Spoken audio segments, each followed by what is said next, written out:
There is a type of guy that the internet has already decided it knows everything about. He drives a Jeep Wrangler.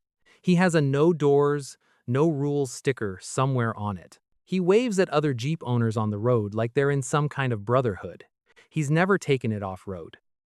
He paid 50-something thousand dollars for a vehicle that sounds like a helicopter at highway speeds and leaks when it rains. And according to everyone who doesn't own one, he is either deeply confused, mildly compensating for something, or both. Here's the thing though, most of that is wrong. Not all of it, but most of it. And the parts that are right he already knows. He just doesn't care. Which is actually the most interesting thing about him. Before we go any further, if you've ever judged someone by the car they drive, subscribe. Because by the end of this channel, you're going to realize you were right. And completely wrong. At the same time, let's start with the biggest one, the off-road thing. Yes, the majority of Wranglers on the road will never see a trail that wasn't paved. This is true. This is well documented. And this is the #1 piece of ammunition that people use to dismiss the entire vehicle and everyone who drives one. You bought a rock crawler to go to Whole Foods. Fair point. Devastating observation. Very funny. But here's what that argument completely misses. Nobody buys a Wrangler thinking they're going to Moab every weekend. They buy it knowing they could. And that distinction, the distance between could and will, is actually everything. Think about the last time you bought something you didn't strictly need. Running shoes when you barely run. A guitar that mostly lives in the corner. A passport full of empty pages and good intentions. Nobody mocks you for those. But somehow, a truck-sized embodiment of the same exact impulse becomes a personality flaw. The Wrangler guy isn't delusional, he's human. He bought a physical reminder that his life isn't completely locked in yet, that there's still an exit ramp available, that some Saturday in the future, things could get interesting. The difference between him and you is that his reminder is $50,000 and very visible in the driveway. Now let's talk about the wave. If you've never owned a Wrangler, the wave seems ridiculous. Two strangers acknowledging each other on the road just because they drive the same vehicle, grown adults doing a little two-finger salute like they're in a war movie. People love to clown on this. Oh, you're in the club? Very cool. Very normal. But here's what's actually happening there, underneath the theater of it. Most people go through their entire day without a single moment of unexpected human recognition. You sit in traffic surrounded by people you'll never interact with. You walk through parking lots next to strangers who look straight ahead. You exist, largely, in your own bubble, and the world reflects that back to you. And then you buy a Wrangler, and suddenly someone you've never met, in a completely different context, acknowledges you. Not your job, not your LinkedIn, not what you do. Just you made a choice, I made the same choice. We see each other.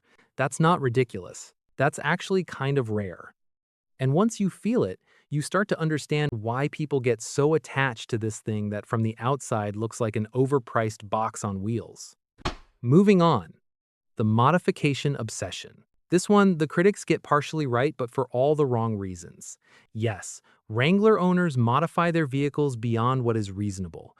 Yes, there is an entire ecosystem of parts, accessories, and upgrades that a Wrangler owner will dive into with the energy of someone who just discovered a new religion. Lift kits, bumpers, rock sliders, skid plates, lights that could signal the International Space Station, a winch that will be used approximately never.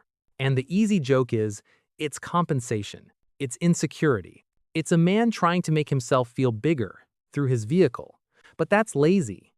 Because if you spend 5 minutes actually watching what happens in this community, you'll notice something that doesn't fit that narrative. These guys talk to each other, they help each other. Someone has a question about a suspension upgrade at 11 at night, and by midnight, 3 people he's never met have walked him through it in detail. For free, because they genuinely enjoy it. The modification isn't just about the truck. It's the excuse to be part of something, to have a topic that connects you to other people who care about the same thing. In a world where male friendships are increasingly hard to build and even harder to maintain past 30, a shared obsession with a vehicle turns out to be a surprisingly effective social infrastructure. Nobody puts that on the sticker, but it's there. Let's get to the one that nobody wants to say directly. The Wrangler is not a good car. By objective, measurable, automotive standards, it is not a good car. The fuel economy is genuinely embarrassing. The on-road handling will make you feel like you're steering a boat through a cornfield. Wind noise at 70 miles per hour is a real conversation stopper, literally.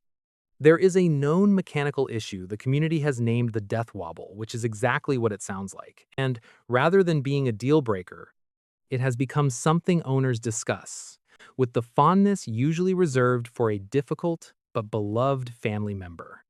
Critics bring all of this up constantly, as if the Wrangler owner doesn't know, as if he hasn't driven the thing, as if at some point he's going to hear about the fuel economy and say, "Wait, really? This whole time?" He knows. That's the part people can't get their head around. He knows it's impractical. He knows it's expensive to run. He knows it makes no logical sense as a daily driver. And he bought it anyway, deliberately. Because there is a specific type of person who, when presented with the logical choice and the interesting choice, will always feel the pull toward the interesting one even when, especially when, it makes his bank account wince every month at the gas station. That's not stupidity. That's a value system. A different one than the RAV4 buyer. Not better, not worse, just different. The RAV4 guy optimizes. The Wrangler guy experiences. And both of them are right within their own framework, which is the part of this conversation that somehow never gets acknowledged. Now, the doors. Taking the doors off a car voluntarily and then driving it on public roads, with the wind hitting you directly in the face and the sound of the highway arriving completely unfiltered. People think it's insane. People think it's brilliant.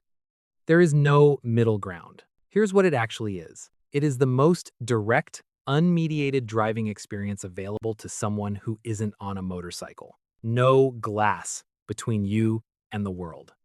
No filtered cabin air. No climate control separating your body from whatever is happening outside.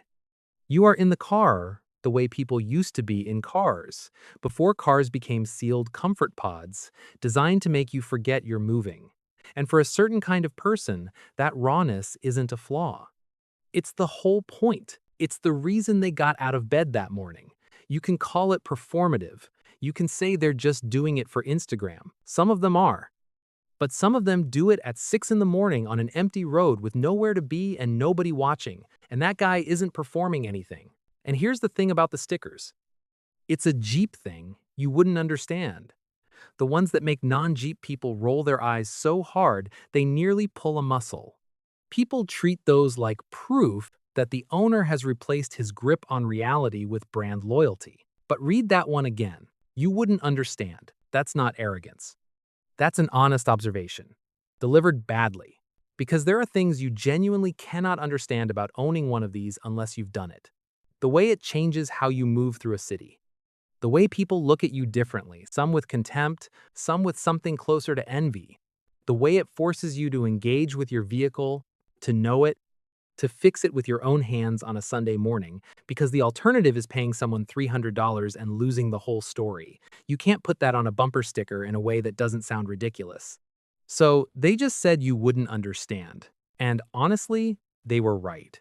There's also the weather thing that nobody gives Wrangler owners enough credit for. Rain? Doors might be off anyway. 100 degrees in August with a soft top that doesn't seal, right? That's not a design oversight. That's the admission fee. Because comfort was never the point.